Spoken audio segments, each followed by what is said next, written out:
അത് ഞാൻ സാറിനോട് ഇപ്പോൾ I don't know if you heard me fully. It is called generator and discriminator.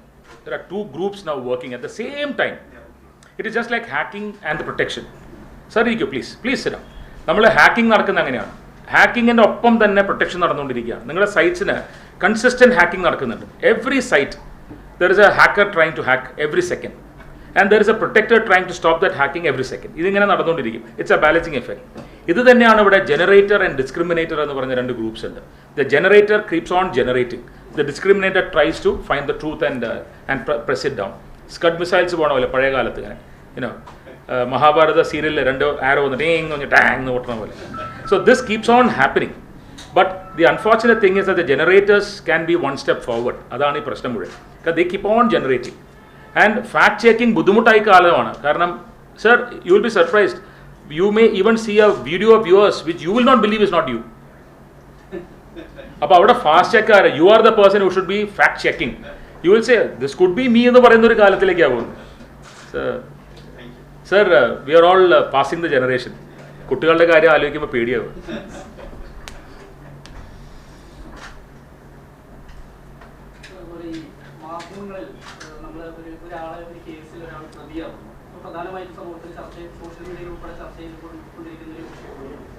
പ്രതിയാവുമ്പോഴത്തേക്ക് അയാളെ കുറിച്ച് വാർത്തകൾ വരുന്നു, അയാളെ നമ്മൾ മാധ്യമങ്ങൾ ഫോളോ ചെയ്യുന്നു, അത് വാർത്തയാവുന്നു. പക്ഷേ കോടതിയിൽ എത്തുമ്പോഴത്തേക്ക് പക്ഷേ അയാൾ കുറ്റക്കാരനല്ലാതായിരുന്നു. അപ്പൊ അതുകൊണ്ട് തന്നെ അത്തരത്തിലുള്ള വാർത്തകൾ അയാൾ പ്രതിയാവുമ്പോഴത്തേക്ക് അത് വാർത്തകൾ ആവരുത്, അല്ലെങ്കിൽ അയാളെ നമ്മൾ ടാർഗറ്റ് ചെയ്യുന്ന രീതിയിൽ വരരുത് എന്നുള്ള രീതിയിലൊക്കെ സമൂഹ മാധ്യമങ്ങളിലൊക്കെ വലിയ ചർച്ച വരുന്നു. എന്താണ് ഇതേക്കുറിച്ച്? അതാ ഞാൻ പറഞ്ഞത്. ഇതിപ്പോൾ നിങ്ങൾ ഇന്നിവിടെ ഇരിക്കുന്ന മിക്കവാറും എല്ലാവരും റെഗുലേറ്റഡ് മീഡിയയിലുള്ള ആൾക്കാരായിരിക്കും അല്ലേ? നിങ്ങൾക്ക് റൂൾസ് ഉണ്ട്, റെഗുലേഷൻസ് ഉണ്ട്. നിങ്ങൾക്കെതിരെ എനിക്ക് കംപ്ലയിൻറ്റ് കൊടുക്കാൻ സാധിക്കും, എനിക്ക് നിങ്ങളെ കണ്ടുപിടിക്കാൻ സാധിക്കും, പോലീസിനെ കണ്ടുപിടിക്കാൻ പറ്റും. There is something called an unregulated media which is far more powerful than what you think. Far more എന്ന് പറയാൻ കാരണം എന്താ വെച്ചാൽ അവർ ആ ന്യൂസ് കൊടുത്തിട്ട് നിങ്ങൾ കൊടുക്കാതിരുന്നിട്ട് എന്താ കാര്യം? ഇപ്പം സത്യം പറഞ്ഞാൽ നമ്മൾ ഏറ്റവും കൂടുതൽ പേടിക്കേണ്ട ഒരു കാര്യം, എത്ര ന്യൂസ് പേപ്പേഴ്സിനെ ശരിക്കും റീഡർഷിപ്പ് മെയിൻറ്റെയിൻ ചെയ്യാൻ പറ്റുന്നുണ്ടെന്നുള്ളത് ആലോചിക്കണം. അത് ശരിക്കും സീരിയസ് ആയിട്ട് ആലോചിക്കേണ്ടതാണ്. How many newspapers are able to survive with the same readership? ഒന്ന് ആലോചിക്കും. അതുകൊണ്ട് തന്നെയാണ് newspapers are also going online. ഇവിടുത്തെ മെയിൻ ലൈൻ ന്യൂസ് പേപ്പേഴ്സ് ആരാ ഓൺലൈനിൽ പോകാത്തത്? ബിക്കോസ് ദേ റെക്കഗ്നൈസ് ദാറ്റ് പേപ്പറിലല്ല ഇനി ഫ്യൂച്ചർ. ഇപ്പോൾ നേരത്തെ പറഞ്ഞു പേപ്പർലെസ്. ഞാൻ പേപ്പർലെസ്സിൻ്റെ ബോട്ടറി അല്ല. ബിക്കോസ് നമ്മൾ ഒരു കാര്യം മനസ്സിലാക്കുന്നില്ല. ആർട്ടിഫിഷ്യൽ ഇൻ്റലിജൻസ് വരുന്ന സമയത്ത് one of the reasons given is നമ്മൾ നേച്ചറിനെ പ്രൊട്ടക്റ്റ് ചെയ്യണമെന്നാണ്. So there can be nothing far contrary to that. AI takes in much more energy than your papers. Comparison എടുത്തു നോക്കൂ. Please go to the net and see. AI generate ചെയ്ത AI-നെ protect ചെയ്യാൻ ഇതാണ് paper ചെയ്യണമെങ്കിൽ ഇവിടെയാണ് AI നിൽക്കുന്നത്. And നോക്കിക്കോളൂ, യു ക്യാൻ സീ എനിക്ക് അതിൻ്റെ ഡീറ്റെയിൽസ് എനിക്ക് പറഞ്ഞുതരാൻ ഓഫ് ഹാൻഡ് അറിയാത്തതുകൊണ്ടാണ്. The information that you will get. So AI is not something that is used to protect our nature or anything. AI-നെ പവർ വേണം. So much of power is used to get your internet going. All over the world, look at the amount of power that is generated. Power എങ്ങനെയാണ് generate ചെയ്യുന്നത്? Power doesn't come from the sky. We generate power. Regular ആയിട്ടുള്ള നമ്മുടെ sources വഴിയല്ലേ. Solar എങ്കിൽ solar എന്ന് മാത്രമേ വ്യത്യാസമുള്ളൂ. So അതിലൊന്നും വ്യത്യാസമില്ല. So regulated. അദ്ദേഹത്തിൻ്റെ ക്വസ്റ്റനിലേക്ക് പോകുമ്പോൾ നമ്മളൊരു ന്യൂസ് കൊടുക്കണ്ടെന്ന് നിങ്ങൾ എല്ലാവരും തീരുമാനിച്ചിട്ട് എന്താ കാര്യം? ജനങ്ങൾക്ക് ആ ന്യൂസ് അപ്പം കിട്ടിയിരിക്കും. അപ്പോൾ സെൽഫ് റെഗുലേഷൻ അല്ലാതെ നമുക്ക് യാതൊരു വിധത്തിലും ജേർണലിസ്റ്റിനെ സംബന്ധിച്ചിടത്തോളം I have no doubt it is self regulation which is important. പക്ഷേ കാലം മാറുമ്പോൾ നിങ്ങൾ സെൽഫ് റെഗുലേറ്റ് ചെയ്തിട്ട് എന്താ കാര്യം? There are millions others who will never self regulate. Subversive news അല്ലേ നമുക്ക് കിട്ടുന്നത്, അല്ലാന്ന് ആർക്കെങ്കിലും പറയാൻ പറ്റുമോ? നെറ്റിൽ നോക്കൂ. I was shocked one day, കുറച്ച് കാലങ്ങൾക്ക് മുമ്പാണ്, ഒരു ബിഹെഡിങ്ങിൻ്റെ ന്യൂസ് അല്ലെങ്കിൽ വീഡിയോ ആരും എനിക്ക് അയച്ചു തന്നു. നല്ല ചീത്ത തിരിച്ചു പറഞ്ഞു. അത്രയേ ഉള്ളൂ. എനിക്ക് അത്രേ ചെയ്യാൻ പറ്റുള്ളൂ. എനിക്ക് ചെയ്യാതിരിക്കാൻ ഞാൻ ആളെ ബ്ലോക്ക് ചെയ്തിട്ടു. ഒരു ബിഹെഡിങ്, ആക്ച്വൽ ബിഹെഡിങ്. എന്തായാലും ന്യൂസ് വാല്യൂ നമുക്കറിയില്ല. What is it that we want to see? ഒരാളുടെ തല അറക്കുന്നത് നമുക്ക്, മനുഷ്യൻ പോട്ടെ, ഒരു മൃഗത്തിനെ അറക്കുന്നത് പോലും നമുക്ക് കണ്ട് സഹിക്കാൻ പറ്റും. So where are we going എന്നുള്ളത് ആലോചിക്കേണ്ടി വരും. സെൽഫ് റെഗുലേഷൻ ആണ് മോർ ഇമ്പോർട്ടൻറ്റ്. പക്ഷേ അത് ഇന്നത്തെ കാലത്തിന് റെഗുലേഷൻ തന്നെ എത്രത്തോളം എഫക്റ്റീവ് ആവും എന്നുള്ളത് നമുക്ക് അറിയില്ല. ആൻഡ് അൺഫോർച്ചുനേറ്റ് തിങ്ങും കൂടെ ഉണ്ട്. ഈ നെഗറ്റീവ് ന്യൂസ് കേട്ട് അത് നെഗറ്റീവ് അല്ലാണ്ടായി തുടങ്ങി. And this is worrying me. ഇപ്പോൾ ഞാൻ നടത്തുന്ന കേസാണെങ്കിൽ ഞാൻ പറയുന്നത് മാത്രം, പറയാൻ പാടില്ലാത്ത ഒരു പോട്ട് ഹോളിൽ ഒരാൾ മരിച്ചു, ന്യൂസ് അല്ലാണ്ടായി. അത് കോടതിയെ ഷോക്ക് ചെയ്ത് വർത്താനം പറയുമ്പോൾ ലിറ്ററലി ചോദിക്കുകയാണ്, വാട്ട് ഇസ് യുവർ പ്രോബ്ലം? മഴയല്ലേ, കുഴിയുണ്ടാവും എന്നൊക്കെ പറയുന്ന കാലം. But you have lost a life. Is not life precious? ഒരു ലൈഫ് പ്രഷ്യസ് അല്ലേ? Can you say 7 billion people and one side ഒരു ലൈഫ് ആണെങ്കിൽ ആ ലൈഫ് ഇസ് ലെസ് പ്രഷ്യസ് പറയാൻ പറ്റുമോ?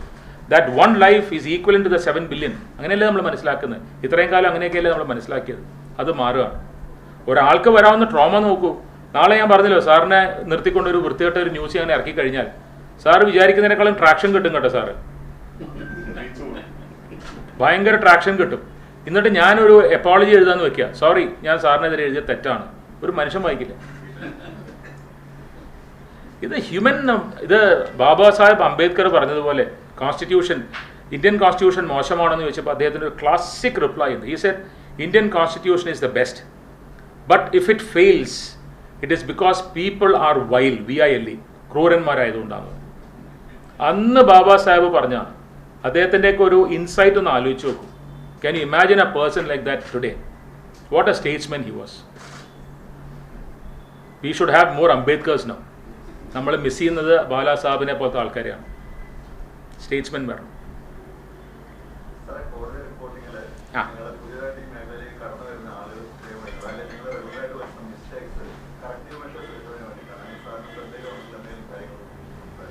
കോടതിയിൽ നമ്മൾ ആദ്യം മനസ്സിലാക്കേണ്ടത്, നമ്മൾ സിനിമയിൽ കാണുന്നതല്ല കോടതി. കോടതിയിൽ ഒരു ഡയലോഗ് സിസ്റ്റം ഉണ്ട്.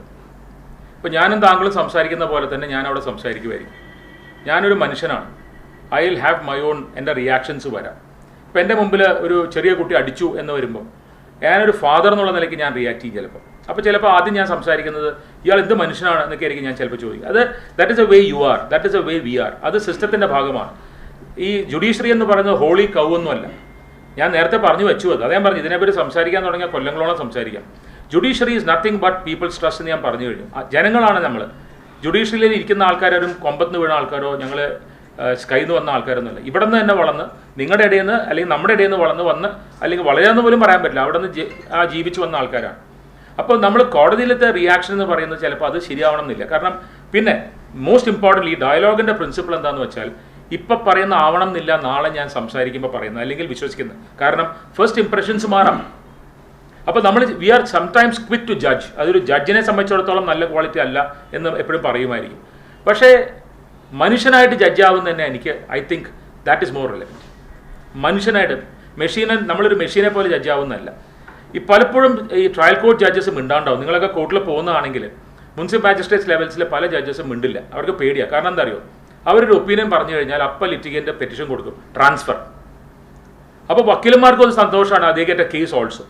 അപ്പോൾ അവർ മിണ്ടാണ്ടാവും. അവർ വായ തുറന്ന് മിണ്ടിക്കഴിഞ്ഞാൽ അവരെ ഒരു സൈഡിലേക്ക് അവർ ചാഞ്ഞിട്ടാണോ എന്നൊക്കെ ഉള്ളൊരു ഒരു ഒപ്പീനിയൻ വരും. ഞങ്ങൾക്ക് ആ ഒരു ശല്യം അത്ര അധികമില്ല. ഞങ്ങൾക്കെതിരെ കംപ്ലയിൻസ് ഒക്കെ വരുമായിരിക്കും. അപ്പം നമ്മൾ സംസാരിക്കുന്ന എല്ലാം തന്നെ സത്യം പറഞ്ഞാൽ അത് കോടതി എന്താണ് ശകാരിച്ചു അല്ല എന്താ പൊട്ടിത്തെറിച്ചു എന്നൊക്കെ പറഞ്ഞ് നമ്മൾ കേൾക്കാറുണ്ട്. ഇത് സാധാരണ മനുഷ്യൻ പൊട്ടിത്തെറിക്കുന്നതാണോ ശകാരിക്കുന്നതാണോ അത് തന്നെയുള്ളൂ. ഇപ്പോൾ താങ്കളുടെ മുമ്പിൽ ഒരാൾ വന്ന് ഒരു കേസ് പറയുന്നു, ഒരു കുട്ടിയെ ഒരാൾ തല്ലി എന്ന് പറയുമ്പോൾ താങ്കളുടെ ഫസ്റ്റ് റിയാക്ഷൻ എന്തായിരിക്കും? അവനെ 2 കൊടുക്കണം. അങ്ങനെ ഒരു റിയാക്ഷൻ നമുക്ക് ഇല്ല. കാരണം we are all human beings.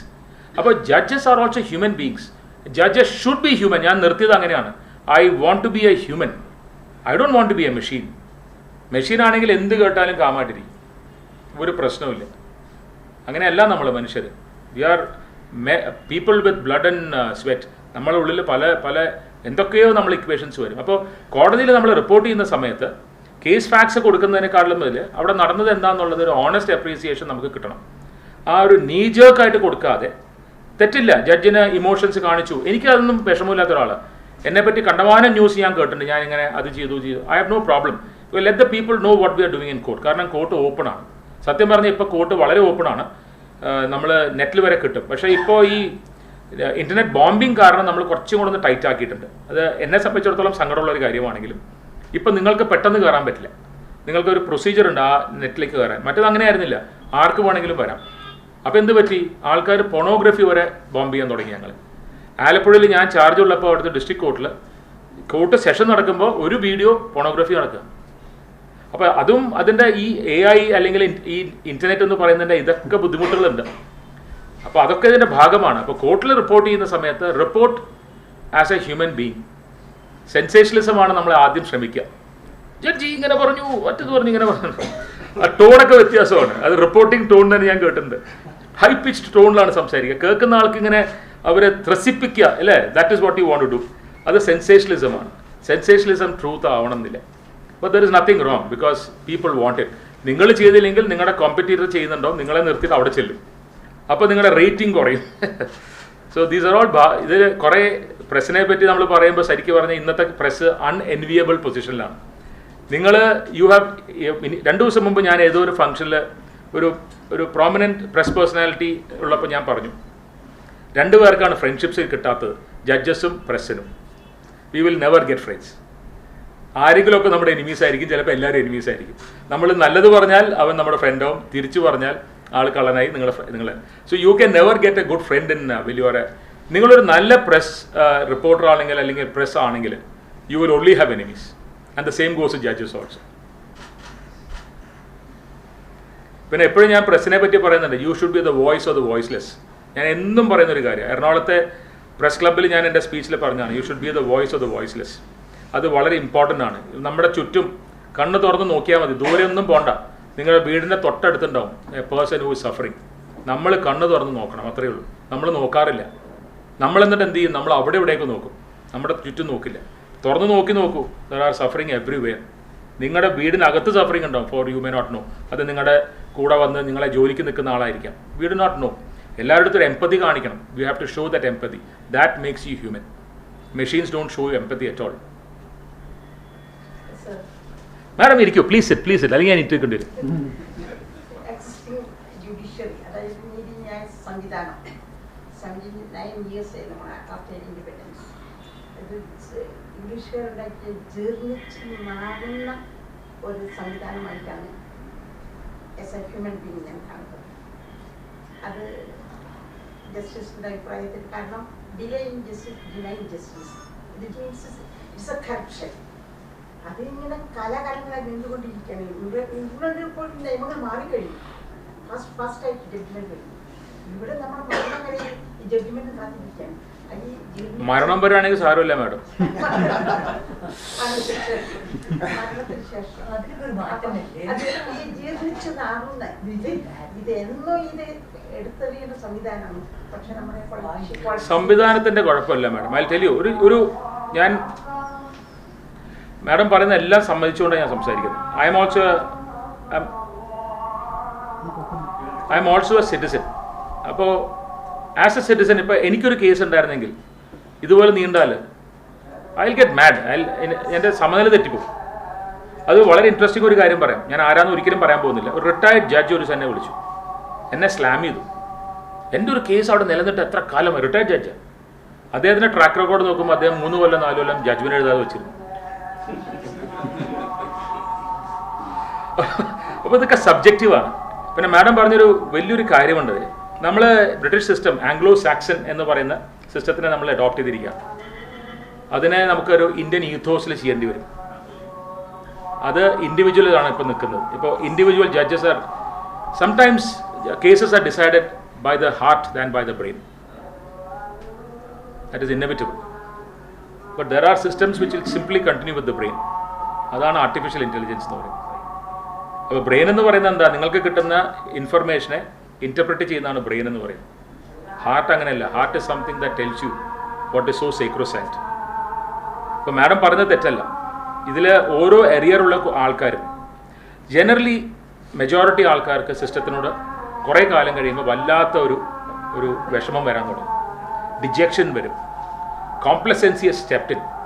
We have to get it right. I completely agree with what you're saying. We have to set this right. Especially ladies and സാധാരണക്കാരായിരിക്കും. ഇതൊക്കെ രക്ഷപ്പെടിക്കാൻ പറ്റാത്ത സർ. മാഡം മാട്രിമോണിയൽ കേസ് നോക്കൂ. ഒരു divorce case എന്നും പറഞ്ഞ് വരുന്ന ഒരു സ്ത്രീയോ പുരുഷനോ, കൂടുതൽ സ്ത്രീകളാണ് പ്രശ്നം. 1996-97 കൊടുത്ത കേസുകൾ പെൻഡിങ് ആയി പോകും. അവർക്ക് എന്ത് ലൈഫ് ഉണ്ടാവും? അവർ ഡിവോഴ്സിന് വരുന്ന സമയത്ത് അവരുടെ പ്രൈമിലായിരിക്കും. യൂത്ത് അല്ല മാഡം, ലൈഫ് പോവാം. പക്ഷേ ഞാൻ പറയുന്നത് നമ്മുടെ പൊളിറ്റീഷ്യൻസിന് അറിവില്ലായ്മ കൊണ്ടോ അറിഞ്ഞുകൊണ്ടോ ഇതിൽ മാറ്റം വരുത്താൻ ശ്രമിക്കുന്നില്ല.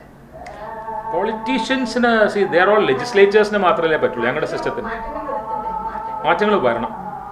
I agree. മാറ്റങ്ങൾ ഇത്ര 79 years ആയിട്ട് മാറ്റങ്ങൾ വരുന്നില്ല എന്നുള്ളത് അത് ജനങ്ങളോട് ചെയ്യുന്ന വലിയൊരു ക്രൂരതയാണ്, വലിയ ദ്രോഹമാണ്, സംശയമില്ല.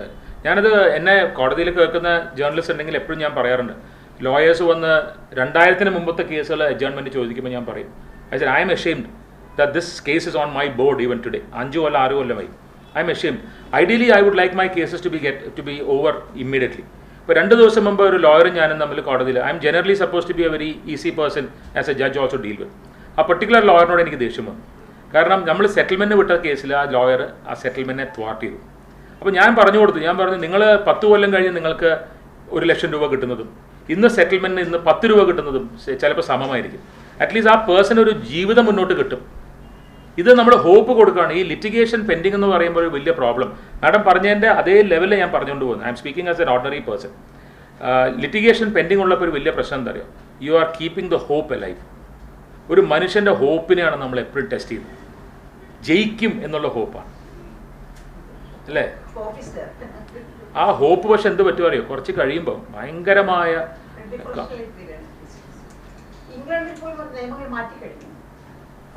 നിയമങ്ങളുടെ എല്ലാം എൻ്റെ അഭിപ്രായം. നമുക്കുള്ളൊരു സിസ്റ്റത്തിലുള്ള മെയിൻ പ്രശ്നം എന്താ അറിയോ? You know how many judges are there to people to population ഇന്ത്യയിൽ? It is the lowest in the world. We have to increase the numbers. പക്ഷേ നമ്പേഴ്സ് മാത്രം ഇൻക്രീസ് ചെയ്താൽ പോരാ, ക്വാളിറ്റി കിട്ടണം. ക്വാളിറ്റി കിട്ടണം. ഇപ്പോഴും ഞാൻ പറയുന്നത് പല ഹൈക്കോടതികളിലും നല്ല ഹൈ ക്വാളിറ്റിയിൽ എന്താ പറയുക, മെഷീൻ അല്ലാത്ത ഹ്യൂമൻ ആയിട്ടുള്ള ഒരു 10 ജഡ്ജിമാരിരുന്നാൽ നല്ല വ്യത്യാസം വരുത്തും. That answers everything actually.